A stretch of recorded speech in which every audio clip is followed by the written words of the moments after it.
یہ بول ہمارے بیچ میں اتنا فاصلہ تھا کہ کبھی نہیں سوچا تھا. تک آ گئی ہے نا, ہو جائے گا. بولنے والا تو تھا, شفق کے آگے ہی بولے گا. شفق کہ ہمارے درمیان اتنا گہرا تعلق ہو جائے گا. شکایتیں لگوانی ہے کیا؟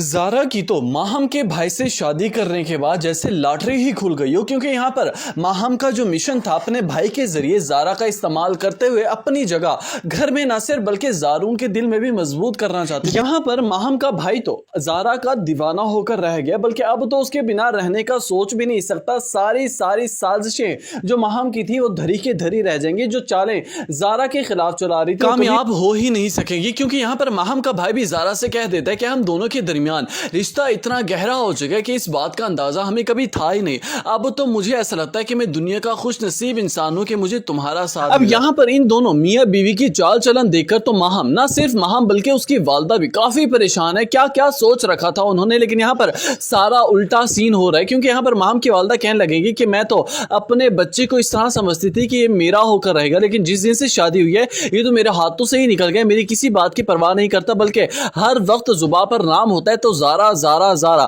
میں تو اب تھک چکی ہوں. یہاں پر ماہم کہنے لگے گی کہ امی یہ سب کیا ہو رہا ہے, شادی کروانے کا مقصد کیا تھا اور یہ کیا ہو رہا ہے ہمارے ساتھ. میں ایسا بالکل نہیں چاہتی, اس طرح تو میرا گھر برباد ہو کر رہ جائے گا. دوسری طرف آپ دیکھیں گے کہ زارون تو ماہم کے ہاتھوں سے بالکل نکل چکا ہے. اب ماہم کی طرف وہ دیکھنا بھی پسند نہیں کرتا. شفق اور زارون کے درمیان اس طرح کی انڈرسٹینڈنگ بلڈ ہو چکی ہے کہ اب ماہم کو تو نکال کر باہر پھینک دیا. اب ماہم کی زندگی میں کوئی گنجائش ہی نہیں بچتی زارون کی. نہ ہی زارون اب چاہتا ہے کہ ماہم کو وہ توجہ, وہ ویلیو, وہ رسپیکٹ, وہ محبت پہلے کی طرح دی جائے, کیونکہ ماہم نے اپنا معیار خود ہی زارون کی نظروں میں گرایا ہے. تو ویوز آپ کو کیا لگتا ہے کہ آنے والی کیس میں کیا ماہم زارا کے خلاف کوئی نئی چال چلے گی, اس کا گھر برباد کرنا چاہے گی؟ اپنی قیمتی رائے سے آگاہ ضرور کیجیے.